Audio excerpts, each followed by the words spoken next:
Good morning, my name is Doug McNeal. I'm the Division Maintenance Engineer for the Department of Transportation for Division 5, covering Wake, Durham, and counties north up to Virginia, including Person, Granville, Vance, Warren, and Franklin counties.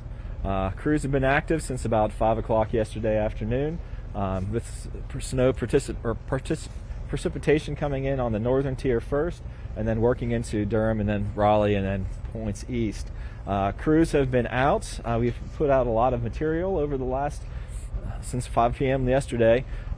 Temperatures have been very cold though, and with cold temperatures, it delays some of the activation of the salt, and so we're still pretty wide out there. Looking forward, we're expecting temperatures to start to raise. And that'll be a positive thing. With that, we'll start seeing activations of salt, and we should be making some headway a little better this afternoon and into tonight.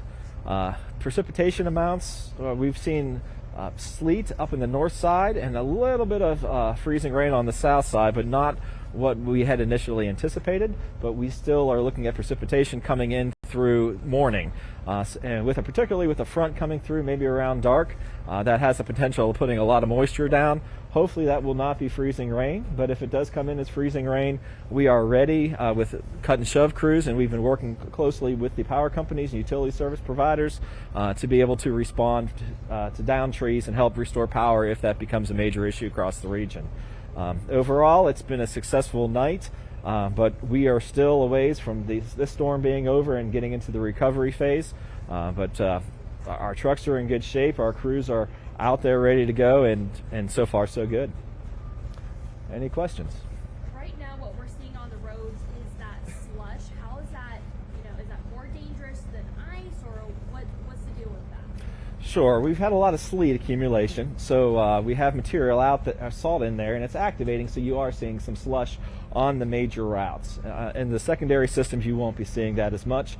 That's a good thing. It's different than you would with a traditional snow. It's harder to go in, but it's certainly better than ice. Ice is tough. So we're going to have some rough roadway conditions for a little bit, but overall, the lack of ice will help us recover quicker. How many crews do you have out in this region? Just give us a sense of the numbers as far as how many are doing right now. Sure, we're running 275 plow trucks across the 7-county region. We also are running an additional 50 pieces of miscellaneous equipment, ranging anywhere from tractors with plows to large motor graders to various other pieces of equipment, keeping everything moving. In addition, we have roughly 25 cut and shove crews that'll be on standby through the night in case of increasing ice accumulations, and they have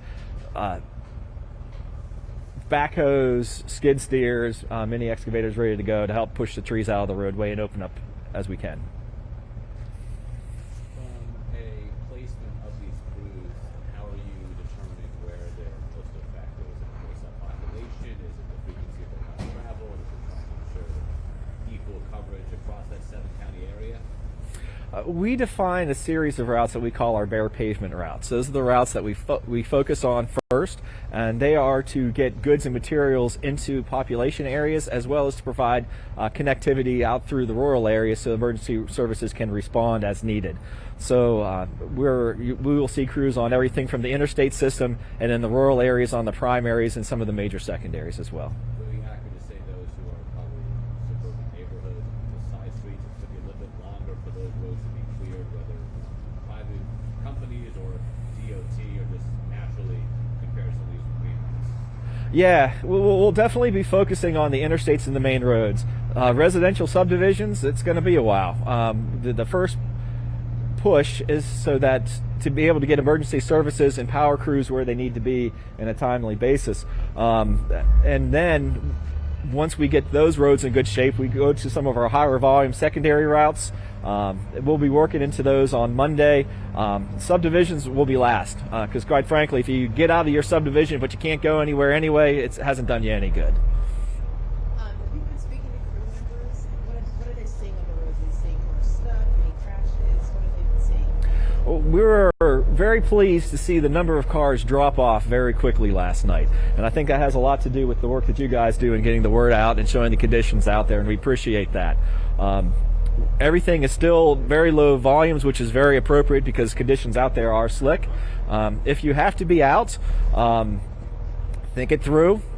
Try not to be out there if you don't have to, but eventually folks will have to, whether you're a medical provider or emergency crew coming in.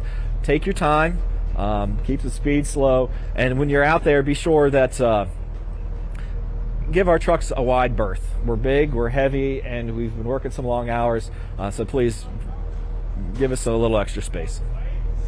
We did see some crashes in 440. Statewide, how they reported over about 200 crashes during the storm. Do you have an updated number on how many crashes we've seen? I don't have that information. And is there any talk about closing any specific roadways right now that are being hazard spots for you guys? If so, have those considerations, how are those made?